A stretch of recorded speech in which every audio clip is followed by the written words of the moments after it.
All right, everybody, welcome back to the channel. It's Matty here from Chill TCG. Today we're going to be looking at the championship deck list that won the Chill Series number 13. That tournament wrapped up about 10 days ago, so we're a little bit late on this video, but I'm better late than never, and this is a very cool deck list and a list that people probably want to see. So big shout out to Seraph, however you pronounce his name, who won the Chill Series 13. The tournament had 220 players, so very impressive to see this Welder box, this Reshizard list of sorts, get the win. So I have Zach Lesage with me. Excuse me. What's poppin'? AKA the Lone Blound. So he's obviously a very talented player, very experienced player. So he's going to give us some insight on this deck list. But here it is. So Zach, first of all, let's just go through and kind of read out the Pokemon. Just for people that, of course, can't read. But we've I don't know. Sometimes I feel like I can't read, so I mean, we'll do our best here. All right. So we'll start off. Want to go one by one? Yeah, I'm just gonna rip through it real quick, and then we'll discuss them. So we got two Cramorants in this deck, one Dubwool, one Mega Lopunny, and Jigglypuff tag team. For the attackers, we also have Reshizard, two of them, and plenty of other support Pokemon in here as well. So we have Oranguru, we got a Crobat, two Dedennes. We have three Jirachis as our starting options, and we also have Giratina to get rid of special energies. We have Mewtwo to get the supporters back from our discard pile, and we have Oricorio-GX as well for some more draw support. So a lot of Pokemon in this deck list, Zach. Each one has their own options. In a deck list like this that runs so many different types of Pokemon, people might have a question of its consistency.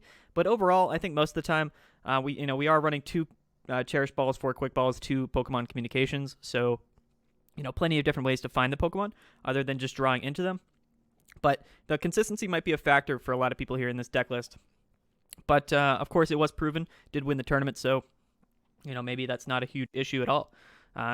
We also have 2 Fire Crystals, 4 Pokégear 3.0s to find your supporters because we're only running 6 of them. Of course, we have the Pokécoms, the Quick Balls, we have 2 Reset Stamps, 4 Scoop Up Nets, 4 Switches, 3 Hearths, and then, of course, we have the 2 Bosses Orders, 4 Welders, and we only have 10 Fire Energies in this list. So a very different deck list. Now, this is, again, just sort of a variant of these Welder box lists that we've seen pop up. Excuse me. A lot of times you'll see people nowadays incorporating Blacephalon into these Welder box lists and people calling it Crescephalon, which is sort of like a mix between, decks that really focus around Cramorant and Blacephalon. This list doesn't have Blacephalon, though. Again, we're just primarily focusing on the Reshizard, the Cramorants, and then the Dubwool and Mega Lopunny as sort of our 6 attacking Pokemon for this deck list.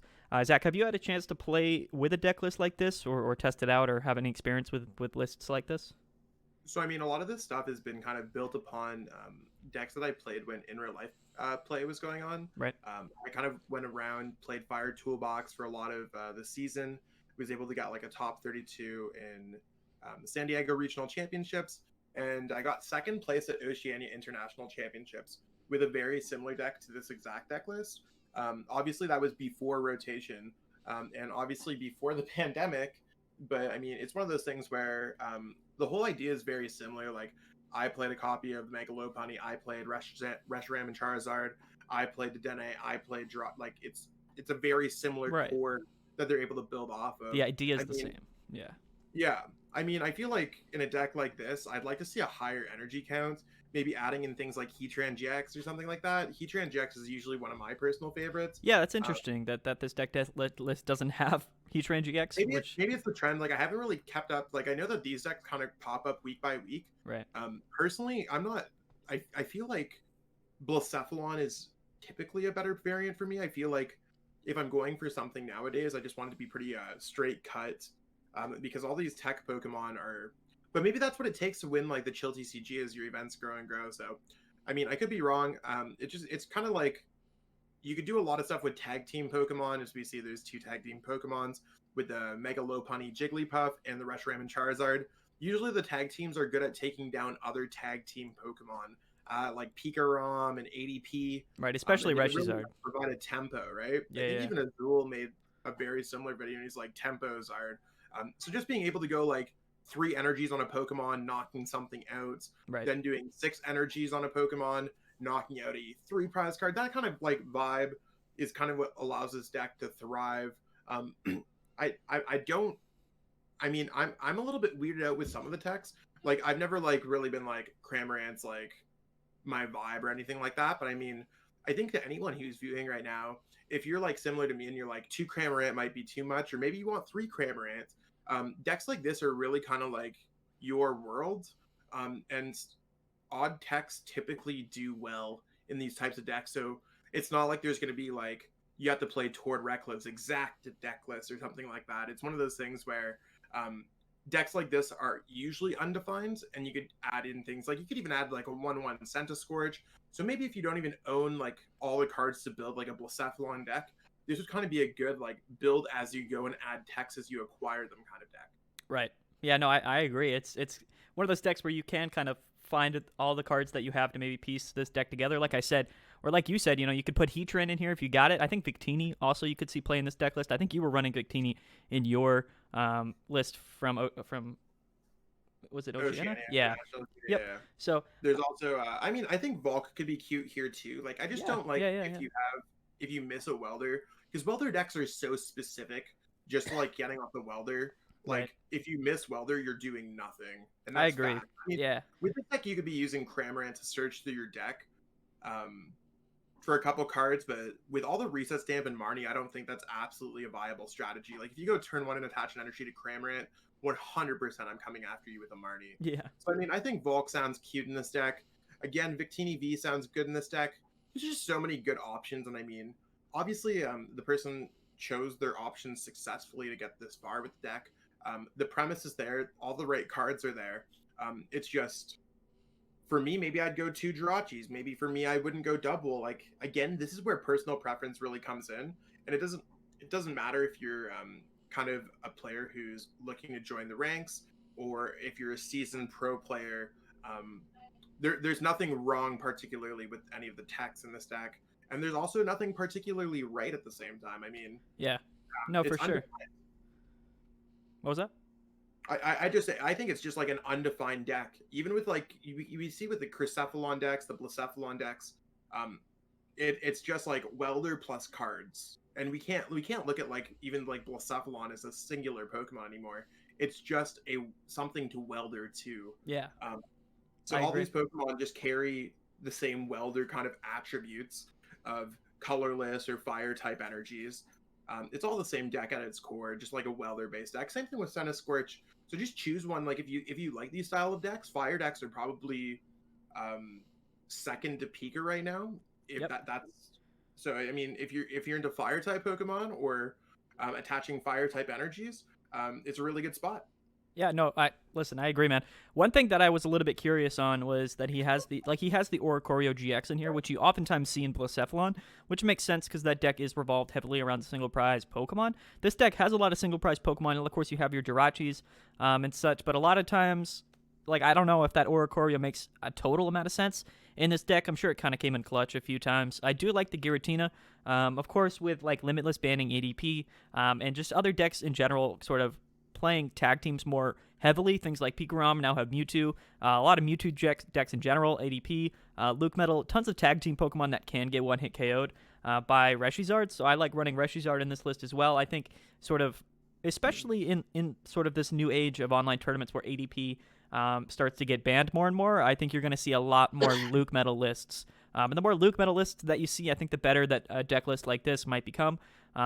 And I think that if you're playing Reshizard right now, it makes sense to play the Giratina. I think those metal coating energies are just way too relevant right now in the format, as well as Luke Metal, right? So I think that this is a good meta call. I think at the time, it was pretty surprising that it did so well in the tournament because I think the most played decks were Pikarom and ADP. But, Zach, if we look, I'm not going to pull it up, but if you go and look at the top 4 for this Chill Series 13 tournament, it was 3 Luke Metals and 1 Reshizard, and the Reshizard won. So I think he had a pretty fortunate run through Top Cut. I think his last 2 or 3 games were against Luke Metals. So I think, he had like Luke Metal usually just folds to fire decks, even if they do have the steel coating. Right. And it's further like just kind of like hammered down on them with that Giratina tech. So I'm sure like the player of this deck putting the Giratina in their deck, they were pretty happy, smile on their face, realizing that it was going to be like a Luke Metal surrounding them. Reshizard's really like one heck of a card when it comes down to it, just in general. It's had its fair share of success, not so much as this season as like Pikarom and Mewtwo and Mew-GX and ADP-GX. But in terms of the tag team, I'd say that this one's probably like a solid number 4 on the list. Out of those. I agree. I think kind of shining. I think it's probably one of the best tag team cards to go against other tag team cards, right? But I feel like as the format becomes more centered around VMAX Pokemon, it becomes less viable as things like Mewtwo and Pikarom and ADP. But overall, I think that especially for this tournament, Reshiram and Charizard was a very good meta call, and I like this deck list a lot. Again, I don't know if Blacephalon is sort of a better card to base your deck around than Reshizard. I personally, though, I do like Dubwool V. I think Dubwool V is an incredible card, especially in that Luke Metal matchup. It helps a lot because Dubwool isn't getting one-hit KO'd by a Zacian, or like a Zacian that doesn't have that EDP boost, right? So in Luke Metal, Zacian's hitting for 230. Dubwool effectively has 240 HP. So you're living a hit from Zacian, and if your opponent takes a few prize cards, you can come back and swing at him for 270, which will knock out a Zacian regardless if they have Metal Goggles and that Luke Metal damage reduction boost. So I like Dubwool in this list, especially for Luke Metal matchups, Zach. What about that Mega Lopunny? Do you think that that's also a good card right now? Kind of having Tech Attackers, that's a 3-prize Pokemon, seems a little bit scary, especially when it's got 240 HP, but give me some insight. I think Mega Lopunny is a card that I included in my Oceania list last second because I thought there was going to be a lot of Pikarom at that tournament. Right. I think the premise doesn't really change because, like, you got to think Pikarom only has 240 HP.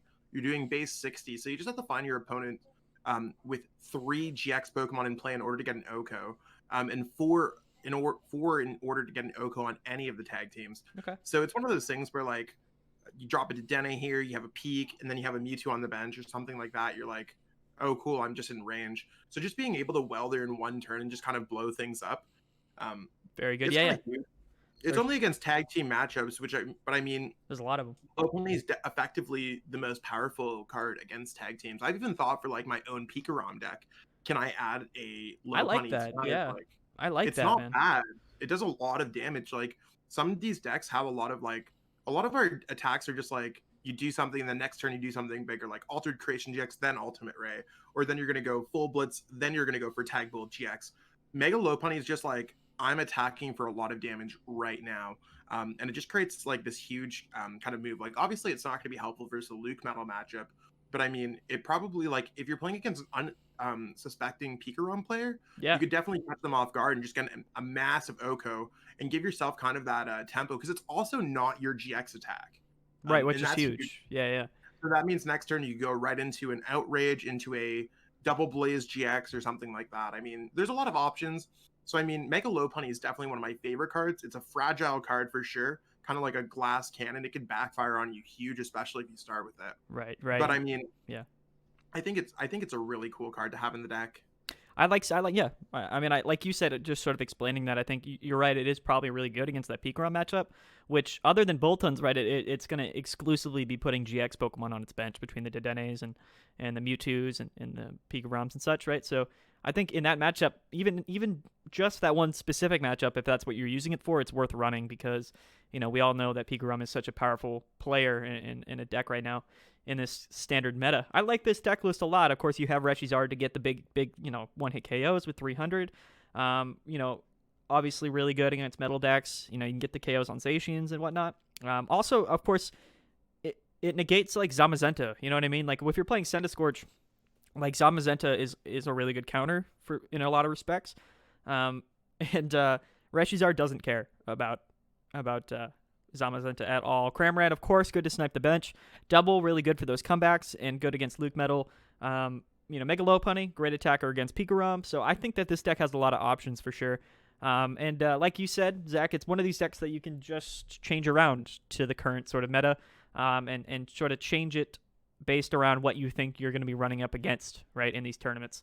I'm not, again, we're just going over the deck list here. We're going to wrap it up here soon. I'm not going to be playing some games with this deck. I do have the Grand Finals match recorded, the video. You guys can go watch that. I'll put an annotation to it. Yeah, right above. So if you guys are watching this and you want to see this deck in action, definitely go check it out. It was playing against a Luke Metal, so it might not be like the most applicable gameplay, but you'll get an idea of really how good this deck list can be. So, yeah, Zach. I mean, I don't have too much to say about it. I like this list a lot. It's something that I might even just try to play.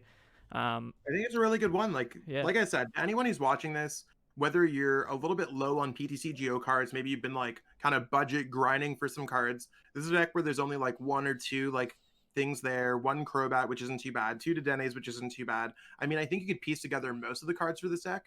And the cool thing about it too is that anytime a new set releases, this deck usually gets a couple new attackers that you could add into your deck, try out. Right. I mean, you could even see the new Talonflame V from Vivid Voltage in here if you wanted to. Like, the possibilities are truly endless when it comes to this one. So just put on your thinking cap, see what you want to play with, see what seems cool. And it's a really cool way to explore the Pokemon TCG compared to other decks where like Pikarom is kind of perfected at this point, where a deck like this is a blank canvas. Right. And one thing we didn't really touch on too much is that Zigzagoon, I guess with the Scoop Up Nets, right, could be a really good math fixer to get up to about 320 to get the knockouts on those VMAX Pokemon, and plenty of other scenarios as well.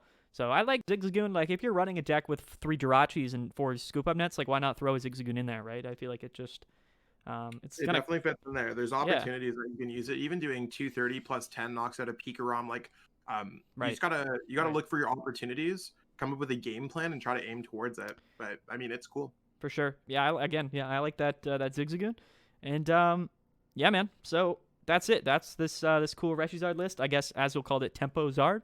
I have no, I don't have cool names like that. So no cool name for this list.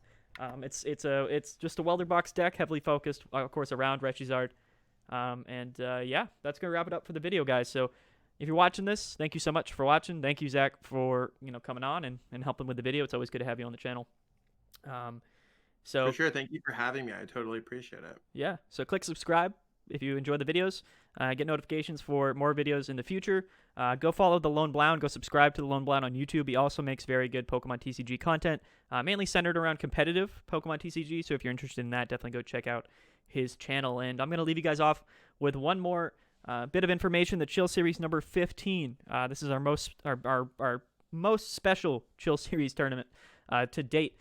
We have $250 cash in the prize pool with over 300 Vivid Voltage packs in the prize pool as well, and it is free entry. So if you guys are looking to come and play this week, compete in PTCGO, this is definitely going to be the tournament for you. So registration link is going to be down below. Definitely go register for that. And yeah, we have another decklist video coming out tomorrow. So we will see you guys soon, and thank you for watching.